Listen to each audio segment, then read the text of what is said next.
Indonesia saat ini tengah mempertimbangkan pembelian Chengdu J-10C, jet tempur generasi 4,5 buatan Cina, sebagai bagian dari program modernisasi kekuatan udara nasional. Tawaran resmi telah diajukan oleh pihak Cina, dan menurut Wakil Menteri Pertahanan Doni Hermawan Taufanto, prosesnya masih berada pada tahap evaluasi. Kepala Staf TNI AU, Marsikal Tony Harjono, menegaskan bahwa keputusan akhir akan diambil oleh Dewan Penentu Alutsista dengan arahan langsung dari Menteri Pertahanan. Langkah ini tidak muncul begitu saja. Saat ini, Indonesia sudah memesan 42 jet Rafale dari Prancis, senilai lebih dari 8 miliar dolar, dengan 6 unit pertama dijadwalkan tiba pada 2026. Tawaran pembelian F-15 ekstra dari Amerika Serikat pun masih dibahas. Dengan kata lain, Indonesia sedang menimbang berbagai opsi untuk memperkuat pertahanan udaranya secara signifikan.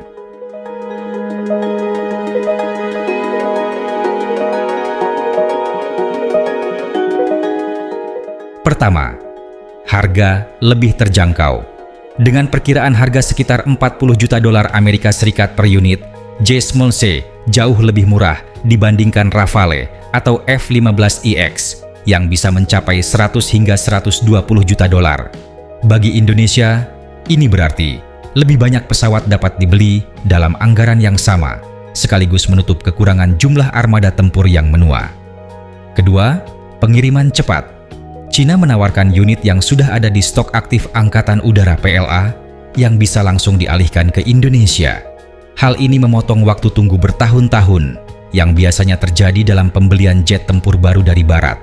Ketiga, paket tawaran lengkap. Selain pesawat, tawaran mencakup pelatihan pilot, dukungan logistik, serta kemungkinan produksi komponen tertentu di Indonesia. Cina juga menjamin ketersediaan suku cadang dan amunisi dalam jangka panjang. Keempat, fleksibilitas diplomasi non-blok. Dengan politik luar negeri bebas aktif, Indonesia berupaya menjaga hubungan baik dengan banyak pihak. Membeli dari Cina memberi sinyal bahwa Indonesia tidak hanya bergantung pada Barat, tetapi juga membuka peluang kerjasama strategis dengan Timur. Kelima, kemampuan tempur yang teruji. J-10C dilengkapi radar ISA, kemampuan tempur jarak jauh atau BVR, dan rudal PL-15 dengan jangkauan hingga 300 km. Penggunaan oleh Pakistan dalam ketegangan dengan India membuktikan performanya di medan tempur modern.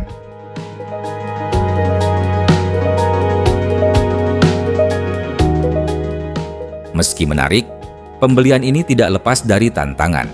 Pertama, interoperabilitas. TNI AU sudah lama mengoperasikan sistem dan platform buatan Barat. Integrasi jet tempur buatan Cina memerlukan penyesuaian signifikan dalam hal perangkat, pelatihan, dan logistik. Kedua, risiko geopolitik. Membeli alutsista utama dari Cina bisa memicu interpretasi politik dari negara lain. Isu Laut Cina Selatan menjadi salah satu faktor yang membuat keputusan ini harus dipertimbangkan matang-matang.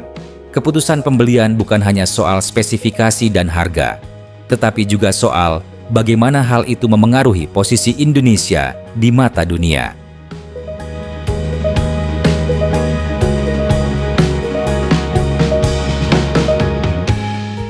Jika Indonesia memilih J-10C, kita akan mendapatkan pesawat tempur yang relatif baru dengan teknologi modern dan biaya operasional yang lebih rendah dibandingkan jet tempur Barat sekelasnya. Namun, kita juga harus siap mengoperasikan armada dengan dua ekosistem berbeda, yaitu platform Barat dan platform Timur. Ini bisa jadi tantangan, namun sekaligus memberi fleksibilitas dalam operasi dan diplomasi militer.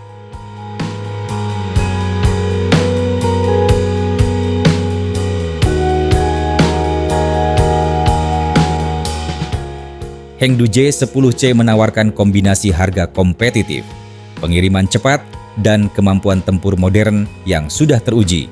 Meski begitu, Indonesia tetap harus menimbang dengan hati-hati.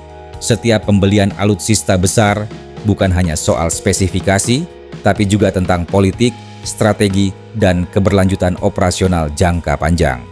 Untuk saat ini, Belum ada keputusan final. Semua opsi masih terbuka. Apakah J-10C akan menjadi bagian dari armada TNI AU atau Indonesia akan memilih jalur lain? Waktu yang akan memberi jawabannya.